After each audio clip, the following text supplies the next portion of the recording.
Lo que ha ocurrido durante el día de hoy, vamos a entrar en detalles desde el martes. Habíamos hablado de esto ya. Tenemos con nosotros a Daniel Rivera. Él estaba el otro día en Irak. No sé hacia dónde se ha movido, si continúa ahí.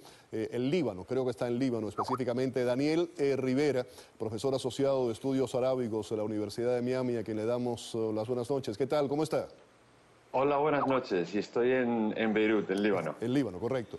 Y aquí en el estudio tenemos con nosotros al otro Daniel, Daniel Álvarez, profesor de religión de FIU, Universidad Internacional de la Florida. Bienvenidos a los dos. Y miembro del Centro de Estudios del Medio Oriente de FIU. Y miembro del Centro del Medio Oriente, de Estudios del Medio Oriente de FIU.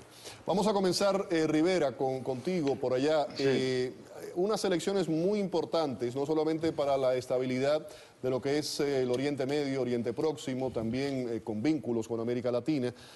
¿Cómo ha transcurrido? Observadores internacionales hablan de falta de transparencia y de una baja participación electoral, sobre todo por parte de los jóvenes. Sí, bueno, el régimen está diciendo que espera un 70% de participación en Teherán en estas elecciones. Todavía no tenemos los datos de la participación, pero como has indicado, quizás en estas elecciones no ha habido esa participación tan masiva que el régimen quizás desea. ¿Cómo ha transcurrido la elección? ¿Cómo ha habido tranquilidad? ¿Qué puedes reportarnos desde allá? Aquí, la verdad es que en Líbano hay una tensa calma. La situación en Líbano se ha complicado mucho a raíz del conflicto en Siria. No olvidemos que en Líbano están llegando una cantidad de refugiados importante, sirios, a la ciudad, y eso añade inestabilidad, ¿no?, a un Líbano que es un país relativamente pequeño, con 3,5 millones de habitantes aproximadamente de población, con ya un problema de refugiados palestinos que viven en el país, que rondan los 750.000 o 1 millón de refugiados palestinos desde hace años, más los refugiados que están llegando de Siria.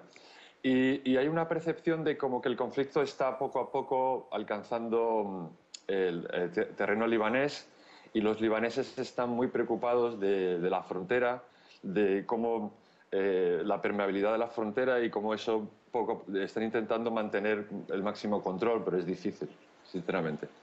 Profesor Álvarez, es un tipo de gobierno donde está el líder supremo, que es el ayatolá, que es el líder religioso, es el hombre fuerte, pudiéramos decir, que va junto con el presidente. En este caso, Ahmadinejad ha tenido sus roces con este ayatolá, y específicamente porque ha sido anticlerical, según ellos, y ha tratado de despertar el nacionalismo. Sí, ha tratado de poner a sus propios candidatos y promoverlos y ponerlos en posiciones de importancia. Hay una pugna entre Khomeini, una pugna entre comillas, porque allí Khamenei lo domina todo. ¿Qué es el ayatolá? El ayatolá Khamenei, sí, que es el líder supremo de la revolución iraní. Es decir, ese hombre es intocable. Bueno, en teoría es tocable por un concilio, hay un concilio de la Asamblea de los Expertos, pero nadie se atreve a depurar a este hombre. Pero el conflicto es que Ahmadinejad ha puesto a muchos militares, particularmente la Guardia Revolucionaria, en posiciones importantes, tiene un control de la economía, entonces hay una rivalidad entre los dos. Es interesante que Ahmadinejad cede el poder, pero ¿quién viene después? Gente que ha sido vetada. ¿Por quién? Por el Khamenei. Quiere decir, aunque se habla de que hay un moderado en este grupo, francamente hay que poner todo esto entre comillas, porque aquí todos están sujetos a ser vetados por Khamenei. Si Khamenei aprobó a estos candidatos, significa que son leales a la revolución. Claro, tienen el visto bueno y no va a dejar que repita lo que ocurrió. No hay desviación ideológica. Es interesante que había un candidato que sí podía presentarle un frente duro al status quo en Irán, Rafsanjani, y a él no lo dejaron participar en estas elecciones. Vamos, profesor Rivera, ¿está de acuerdo con lo que estamos conversando por acá desde Miami? Sí, estoy totalmente de acuerdo. Yo quería saber su opinión. ¿Quién sería el favorito? Estamos hablando de una segunda vuelta. ¿Para cuándo? Bueno, yo creo que hablan del 20 de junio, ¿no?, la siguiente vuelta. Yo he estado viendo varios candidatos y creo que los conservadores llevan un poco de ventaja. Y principalmente porque tienen un apoyo considerable del líder de la revolución, y por lo tanto, pues, a no ser que en las urnas de pronto haya una especie de participación masiva por otros candidatos más reformistas, yo veo que la línea del régimen se va a mantener inalterada prácticamente. Sí, hay un poco esa visión generalizada de que el rostro, la cara de ese eje del mal es Ahmadinejad, pero aunque salga del poder, ese sistema no va a cambiar. Claro, y además con el conflicto que estábamos hablando aquí en Líbano, que Hezbollah está intentando justificar su actuación en Siria, hay una necesidad de mandar un mensaje de estabilidad dentro de la comunidad chiita que está luchando aquí en Líbano, ¿no? De que el régimen iraní es un régimen estable, democrático, entre comillas, y que es un régimen sólido. Así que yo creo que lo más probable es que un candidato conservador sea en este caso quien continúe, ¿no? Profesor Álvarez, antes de pasar con el próximo tema, que es Siria. Sí, lo interesante de todo esto es que la juventud se ha notado, y creo que Daniel está de acuerdo conmigo, muy escéptica y por lo tanto... No, y los números lo dicen, en la participación no han ido a las urnas, porque baja. dice aquí no hay democracia, esto simplemente es, como se dice en inglés, un sham, es una fachada de democracia que no la hay, y obviamente lo que dijo Daniel es muy acertado. La unidad ideológica de los chiitas es muy importante ahora por el conflicto de Siria, así que Khamenei no va a permitir que haya ninguna desviación y que ningún reformista que pueda cambiar el curso de Irán pueda llegar al poder. Y ese es precisamente el próximo tema, Siria. ¿Qué es lo que dice Washington? ¿Cuál ha sido la reacción, por supuesto, de Bashar al-Assad? Y no solamente de Bashar al-Assad, sino de Rusia también. Ahí tienen los detalles. De Damasco ha calificado de mentiras las acusaciones de Estados Unidos sobre el uso de armas químicas contra la población civil en Siria. Por su parte, el ejército sirio libre ha dado la bienvenida a la decisión del gobierno de Obama. Estados Unidos cree que las armas que pondrá en los próximos días en manos de los rebeldes sirios serán capaces de incrementar su poder de combate hasta el punto de revertir la actual situación militar. Actualmente, las fuerzas de Assad han recuperado el control en muchos de los territorios del país. Washington asegura que en la decisión de ayudar a los rebeldes pesó mucho la confirmación del apoyo iraní y de Hezbollah al gobierno del dictador Assad, pero que la razón fundamental sigue siendo el uso de armas químicas, lo que es considerado como un traspaso de la línea roja establecida por el presidente Obama. Bueno, el presidente Obama lo había dicho ya con anterioridad que si pasaban esa línea roja iban a intervenir, tal vez tardía la decisión, pero bueno, vino ese anuncio. Quiero comenzar con usted, Rivera. ¿Qué reacción ha habido en la región ante esa posibilidad de esa exclusión aérea tipo Líbano? Pues Hassan Nasrallah ha dado un discurso hoy en directo en Dahie, en Beirut, donde está su sede, y ha sido una reacción de renovar su alianza con el régimen sirio, de calificar la intervención norteamericana como una conspiración sionista en la región y ellos justifican su actuación diciendo que hay ya fuerzas como y otros países árabes que están interviniendo, o sea, la intervención extranjera ya era un hecho cuando ellos intervinieron, y que, por supuesto, ellos van a continuar ayudando al régimen de Assad a conseguir la estabilidad, y que Estados Unidos lo único que está haciendo es intervenir en el conflicto siguiendo los intereses israelíes. Esa sería mi lectura. Claro, dije tipo Líbano, me refería a Libia, cuando hablaba del tema de la exclusión aérea.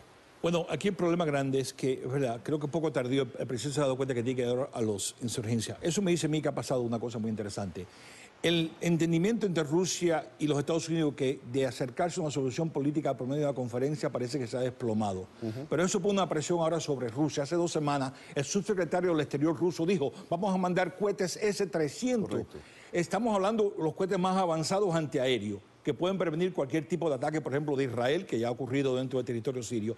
Y también habló de armamento para los MiG-29, los aviones más avanzados. Rusia después dice, la semana después, no va a pasar. Quiere decir que se estaba trabajando para buscar una solución política. Eso ya se ha derrumbado, ahora la movida tiene que ser de Rusia. ¿Qué va a hacer Rusia? Va a mandar los S-300, armamento avanzado, y un problema. El armamento que Obama ha prometido no es de alta categoría. Es decir, si Rusia manda un armamento más avanzado, la ventaja sigue siendo de parte de Assad. Cuando se habla de esa exclusión aérea, ¿a qué se refiere? Porque tendría que, también eso incluye intervención militar en determinados momentos. Bueno, ese es el problema. Pudiera poner en conflicto, un alza en el conflicto. Correcto, porque entonces si los rusos deciden mandar MiG-29, ¿qué podríamos ver aquí? guerra en el aire entre MiG-29 y aviones F-16 norteamericanos o F-14 Tomcats. Eso sería increíble. ¿Qué pasa si Israel ataca otra vez otro convoy de Hezbollah, ¿no?, que es el enemigo mortal de Israel? Y un cohete ruso en Siria derrumba un avión israelí. Es decir, esto puede de momento estallar en algo sumamente explosivo y regional. Bien, ya para finalizar, y me quedé con una pregunta que quería hacerle al profesor Rivera con el tema de lo que estábamos hablando de la elección en Irán. Hablábamos que no iba a cambiar en sí el sistema, pero específicamente la relación con América Latina, si mencionamos su relación con Venezuela, con Bolivia y con Argentina, la crisis que hay con Argentina por lo de Lamia, que todavía continúa, ¿cree que la salida de Ahmadinejad puede cambiar específicamente el tema de la relación con América Latina? ¿Qué te refieres? ¿La relación con qué países? ¿Con Argentina, Venezuela, Bolivia, ciertos... Hombre, podría ser. Quizás sí que se pueda llegar a un entendimiento sobre algunas acusaciones, ¿no?, que se hacen sobre las operaciones de Hezbollah en Sudamérica, que quizás todavía no tengamos... Yo, sinceramente, a veces soy escéptico sobre este asunto, porque yo creo que los intereses de Hezbollah en Sudamérica tampoco son muy importantes. Quizás sí que ha habido una presencia, quizás también se ha exagerado mucho su presencia. Se ha exagerado. Pero sí, quizás, ¿no? Así que quizás sea el momento de que ambas partes comiencen a hablar y a un poco solucionar este problema que perjudica mucho la imagen de ambos países. Profesor Álvarez. Pero hay un problema aquí. Uno de los candidatos conservadores que puede ser elegido está implicado por Israel en los ataques al centro comunitario judío en Argentina y a la embajada de Israel. Así que si este candidato sale, esto, créame, parece a mí, Daniel estaría de acuerdo, un problema enorme para Teherán y para Israel. Gracias Daniel, tengo que irme, me están hace rato diciendo que tengo que irme. Te agradezco muchísimo la participación en el programa y vamos a estar haciendo contacto contigo próximamente para seguir lo que ha ocurrido con esta elección. Daniel Rivera, profesor de Estudios Arábigos de la Universidad de Miami vía Skype, estaba acompañándonos, lo teníamos desde Líbano y aquí con nosotros en el estudio el profesor Daniel Álvarez. Muchísimas gracias, profesor. Vamos a la pausa. Al regreso, la economía cubana se sostiene principalmente por lo que es el envío de remesas familiares desde el extranjero. Y más adelante, la jueza venezolana María Lourdes Afiuni es liberada de prisión. ¿Por qué en este momento? Volvemos con la información.